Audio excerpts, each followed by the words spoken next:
अजीज़ दोस्तों, अस्सलाम वालेकुम, नमस्ते, सत श्री अकाल, जय जिनेंद्रा, गुड आफ्टरनून। अजीज़ दोस्तों, यूक्रेन बहुत तेज़ी से जंग भी हार रहा है और तबाह और बर्बाद भी हो रहा है, और ये सब अमेरिका की वजह से हो रहा है। इस सारी सिचुएशन का ज़िम्मेदार सिर्फ अमेरिका है और कोई नहीं है। और अमेरिका के इन पॉलिसीज़ की वजह से अमेरिका को तो जो हो रहा है सो हो रहा है, लेकिन यूरोप बर्बाद हो रहा है।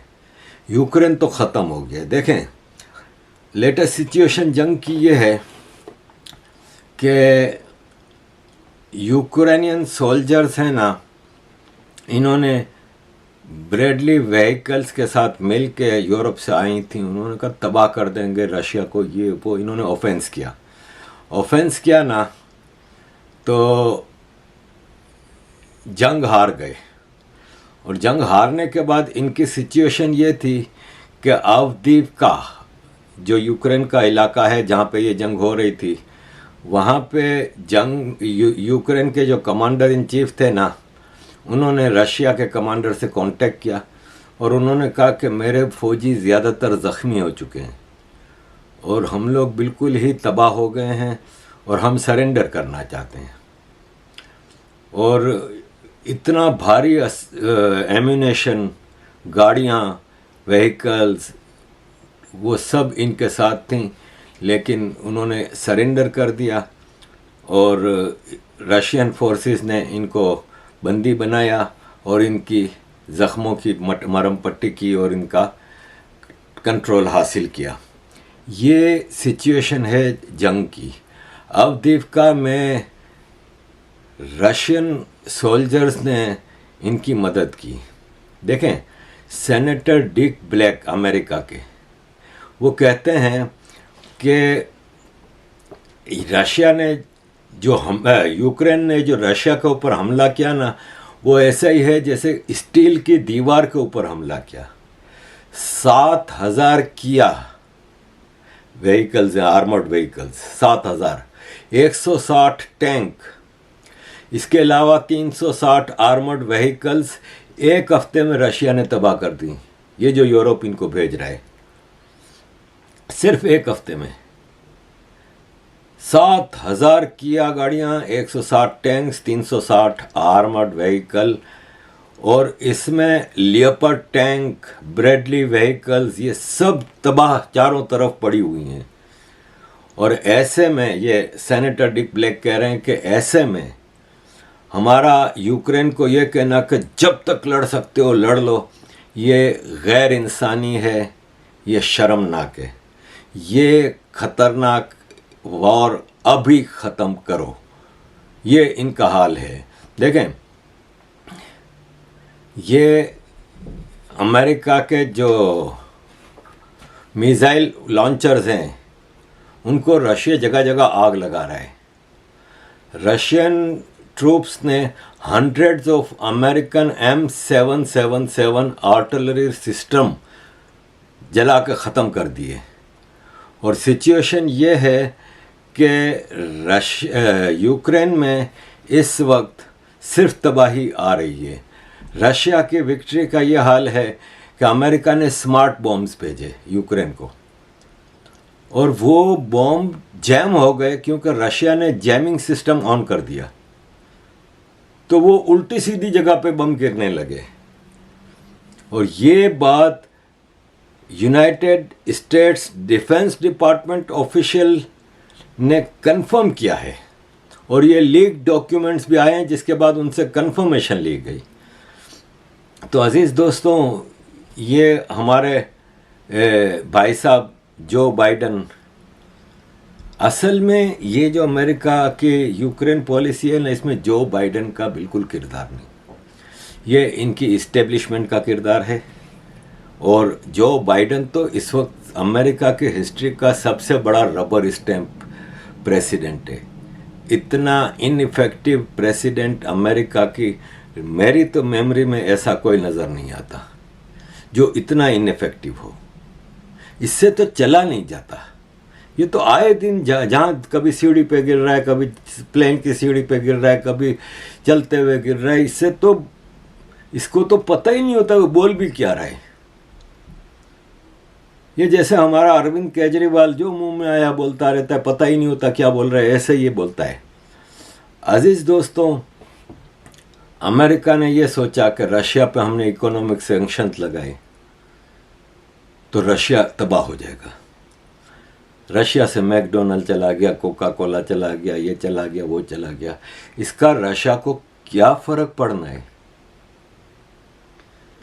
Hello Americans, this is Natasha from Russia, and we want to thank you for all your sanctions, for taking away from our country Coca-Cola, KFC, McDonald's, and all that shit. We understand that you take care of our healthiness.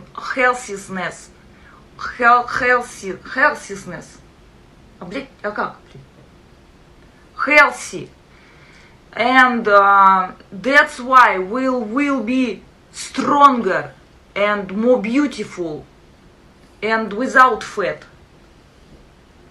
So we take care of you too, and that's why we cut our gas.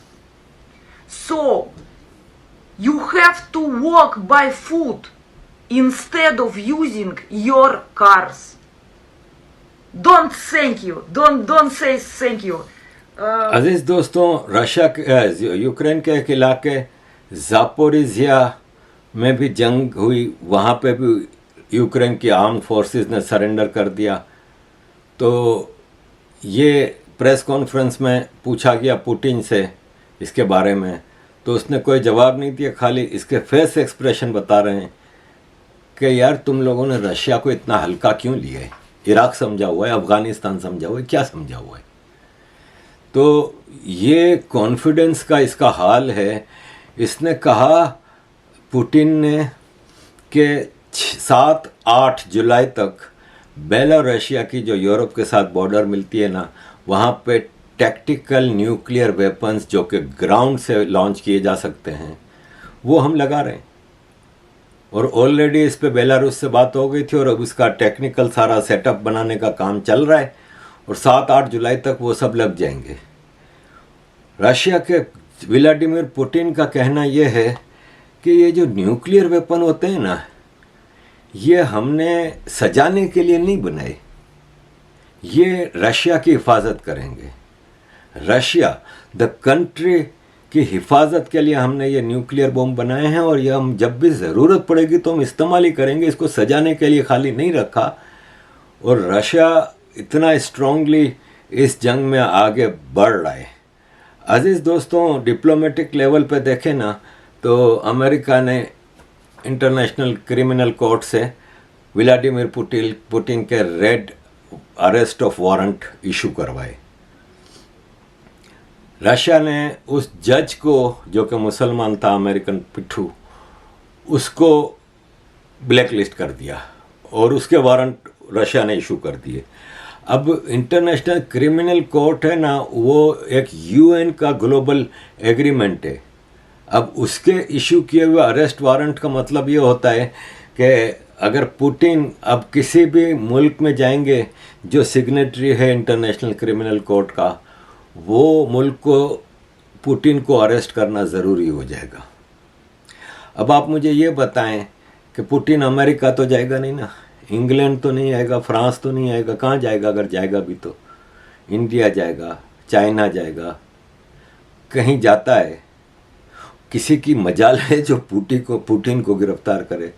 अब अगस्त में BRICS की summit conference हो रही है। Summit conference का मतलब होता है कि जो भी मेंबर कंट्री हैं उनका head of state, head of government आएगा। भारत से जैसे मोदी जी जाएंगे, चाइना का जी जिंग जाएगा, तो साउथ अफ्रीका में वो कॉन्फ्रेंस है। तो अभी 2-3 हफ्ते पहले फॉरेन मिनिस्टर्स ब्रिक्स की जो मीटिंग हुई थी, उसमें साउथ अफ्रीका के फॉरेन मिनिस्टर ने गारंटी दी है रशियन फॉरेन मिनिस्टर को कि पुतिन साहब इज़ मोस्ट वेलकम वो आएंगे तो किसी की मजाल नहीं कि उनकी तरफ आंख उठा के भी देखें।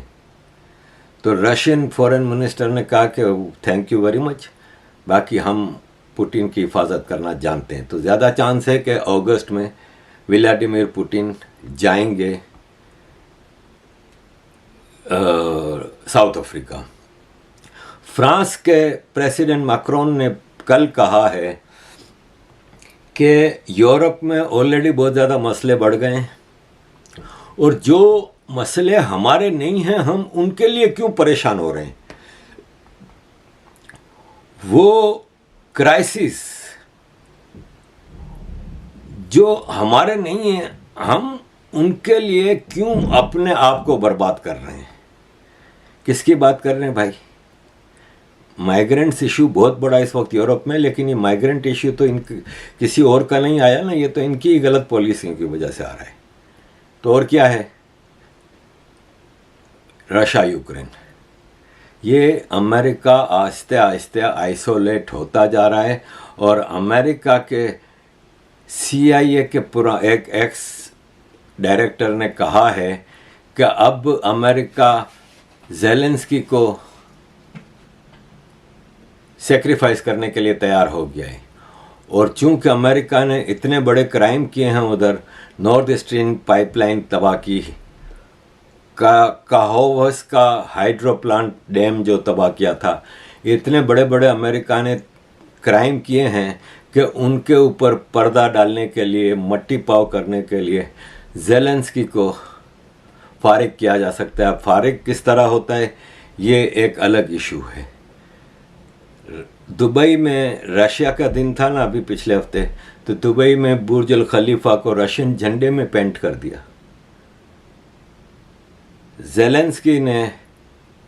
ज़ेलेंस्की के ऑफिस से जो यूक्रेन के प्रेसिडेंट ज़ेलेंस्की के जो मेन स्पोक्स पर्सन हैं एंड्रीली यर्मेक, उसने भारत के national security adviser Ajit Doval साहब से फ़ोन पे कांटेक्ट किया है और उन्होंने कहा है कि हमारा पीस करा दो किसी तौर पे भी रशिया से। लेकिन अब पीस टोटली रशिया की कंडीशंस पे होगा, मर्जी से होगा। एंड पे अजीज़ दोस्तों, मैं आपके सामने यूक्रेन की एक्चुअल सिचुएशन रखता हूँ। देखें, 1932-33 में यूक्रेन में एक फेमिन आया था जिसमें खाने का नहीं होता, भूकंप कहते हैं जिसको, कि जिसमें बिल्कुल खाने पीने का नहीं होता। एक फेमिन आया था, उससे यूक्रेन तकरीबन तबाह हो गया था। आज कहा जा रहा है ख़ास तौर पे हंगरी के सिक्योरिटी एक्सपर्ट लाज़लो ज़ोल्ड स्वेंसी ने अभी एक रिपोर्ट इशू की है जिसमें वो कह रहे हैं कि यूक्रेन तबाही के उस स्टेज पे आ गया है कि अब इसका रीबिल्ड करना नामुमकिन हो गया है। मेजॉरिटी यंग मैन मर चुके हैं जंग में, मेजॉरिटी यंग वीमेन अपने बच्चों को लेकर माइग्रेट कर चुकी हैं। यूक्रेन उस सिचुएशन में है कि हर तरफ तबाही तबाही है, इकोनॉमी नाम की कोई चीज़ नहीं बची, टोटल वेस्टर्न एड पे चलता है इस वक्त यूक्रेन। और इनका कहना यह था कि अभी जो जंग जहाँ जहाँ हो रही है वहाँ पे सिचुएशन ये है कि चारों तरफ western tanks, armoured vehicle, weapons पड़े हुए हैं और रशियन आर्मी उनको खूब लूट मार करके उठा रही है और उनको लेके चली जाती है। और जो तबाह चीज़ें हैं उनको भी टेक्नोलॉजी हासिल करने के लिए उठा रही है और आपको वहाँ पे इंसान अब कम कम ही नज़र आते हैं। और वहाँ की सिचुएशन इतनी हद तक भयानक है कि आम इंसान सोच भी नहीं सकता। अभी एक जगह जंग हो रही थी तो रशियन फौजी डायरेक्ट फायर करके यूक्रेनियन फौजियों को मार रहे थे। और BBC की एक रिपोर्ट है कि जंग के दौरान यूक्रेनियन फौजी तिस्जा रिवर है जो यूक्रेन और रोमानिया के बीच में बहता है, तो यूक्रेनियन फौजियों ने दरिया में छलांग मार के तैर के रोमानिया में जाके पनाह ली, और ज़्यादातर फिर रोमानिया में भी नहीं रुकते, आगे बढ़ते बढ़ते ये यूरोप की तरफ चले जाते हैं, और वो जहाँ तक जा सकते हैं रोमानिया से आगे हंगरी और उससे भी आगे जाने की कोशिश करते हैं। ये रिपोर्ट में बताया गया है कि 18 मिलियन 1 करोड़ 8 लाख 1 करोड़ 80 लाख यूक्रेन छोड़ के जा चुके हैं जब से ये जंग हुई है। 1 करोड़ 80 लाख यूक्रेन छोड़ के जा चुके हैं, जिसमें ज़्यादातर औरतें और बच्चे हैं।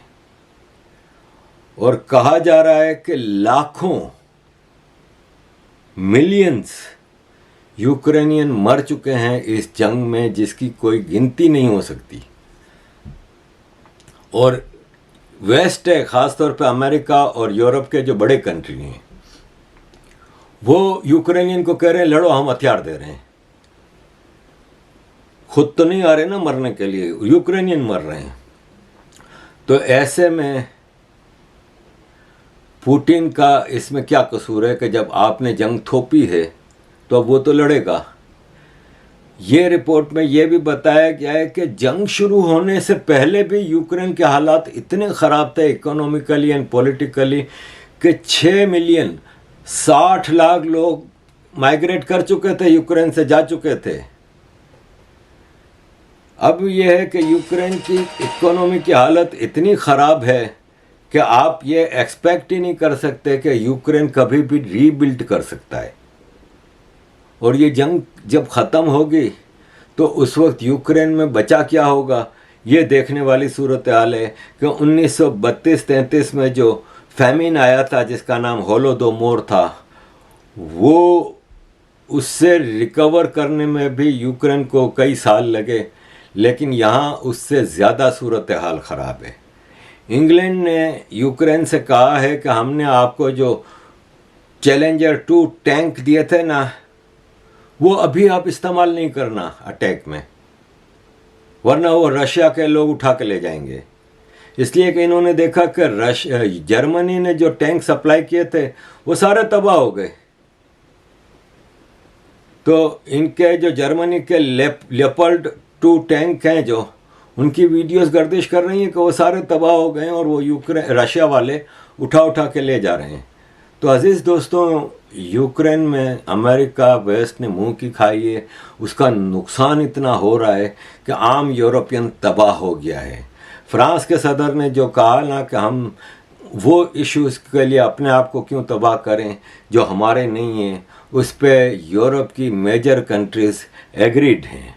अब यूरोप में बहुत ज़्यादा आम आदमी सोचने पर मजबूर है कि हम अमेरिका के खुशी के लिए सिर्फ ये काम कर रहे हैं कि हम इस जंग में तबाह हो रहे हैं। अज़ीज़ दोस्तों, ये सारी सिचुएशन थी। आपकी सपोर्ट की सहायता है। Please keep supporting and thank you very much.